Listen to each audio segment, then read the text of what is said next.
In chapter 3, we talked about the beast that Daniel saw in his visions of the end times. In this chapter, we will go through the verses in Revelations that mention the beasts in Daniel, but also a new beast is described. Keep in mind that both John and Daniel were seeing things and writing down things that they had no idea how to explain. The visions that God gave them were meant to be revelation to those who took the time to dig deep and understand the mysteries of God. We are told that Daniel prayed 3 times a day and studied all the words of the prophets. Daniel was over 90 when he died.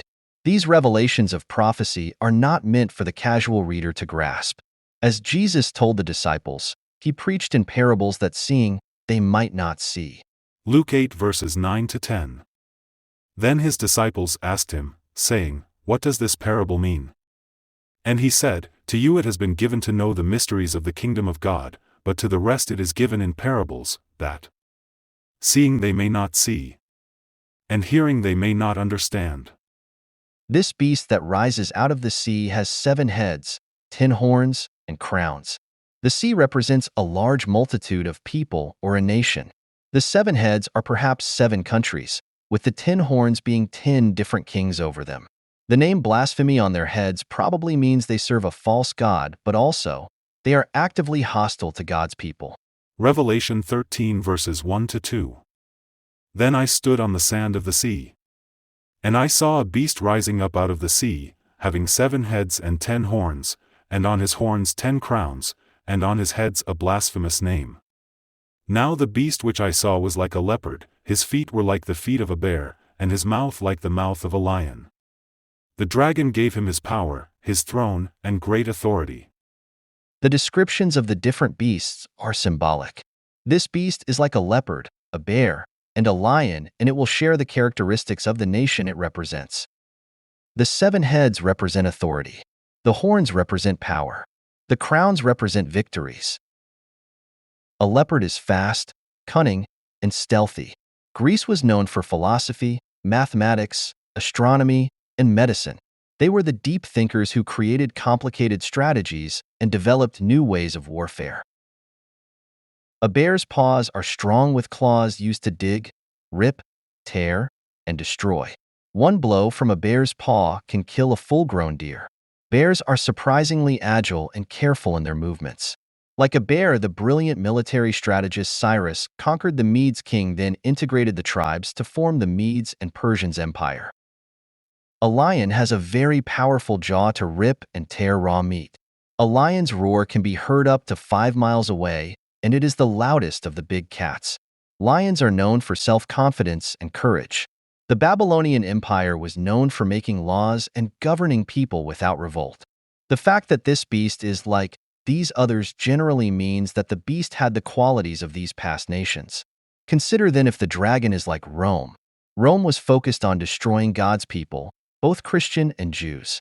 Then the Holy Roman Empire started killing everyone who refused to worship their way, and those who didn't agree with the false religion they created.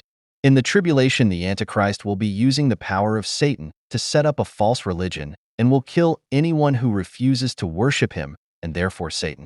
Notice here the dragon, or Satan, gives the beast his power, his seat, and great authority, meaning all of his great wisdom and power is demonic. Revelation 13 verses 3 to 4. And I saw one of his heads as if it had been mortally wounded, and his deadly wound was healed. And all the world marveled and followed the beast. So they worshipped the dragon who gave authority to the beast, and they worshipped the beast, saying, "Who is like the beast? Who is able to make war with him?" The beast will have a deadly wound that Satan heals for him. Since the Antichrist is supposed to be mimicking everything Jesus did, I believe the beast will be killed in a very public way, such as being on video that goes viral. The whole world will see him killed. Then in, probably 3 days, Satan will resurrect him. The false prophet will start preaching this is the Messiah who was cut off, and just look, he is alive again. Worship him. All will see the power of Satan and believe he is a god, worshiping both as God and Messiah. All of this would be done on camera and plastered over the internet for all to see. It wouldn't even have to be real. It could be AI generated. Revelation 13 verses 5 to 7. And he was given a mouth speaking great things and blasphemies, and he was given authority to continue for 42 months. Then he opened his mouth in blasphemy against God, to blaspheme his name, his tabernacle, and those who dwell in heaven. It was granted to him to make war with the saints and to overcome them. And authority was given him over every tribe, tongue, and nation. Just like Napoleon, Adolf Hitler, Osama bin Laden, Saddam Hussein, and Muhammad, the beast will be a smooth talker with the ability to make people believe what he says and follow him. The beast will have full power to kill the saints and power over the nations for 3.5 years. This is the first half of the tribulation. During that time, he will do all within his power to convince the world he is God. Revelation 13 verses 8 to 10. All who dwell on the earth will worship him, whose names have not been written in the book of life of the Lamb slain from the foundation of the world. If anyone has an ear, let him hear. He who leads into captivity shall go into captivity, he who kills with the sword must be killed with the sword. Here is the patience and the faith of the saints. Those who give in and worship the beast will not be the true blood-bought saints of God. The word says those whose names are written in the book of life will not worship him. They may be killed for their bravery, but they will stand against him. God will give them the courage and the strength they need to stand as firm as Stephen did. Those who turn in a saint to the authorities to be killed, or kills a saint will die by the same means and forever be punished in hell's fire. Who will understand the mysteries of God? Those who dig deep to study. What does the sea represent in John's vision?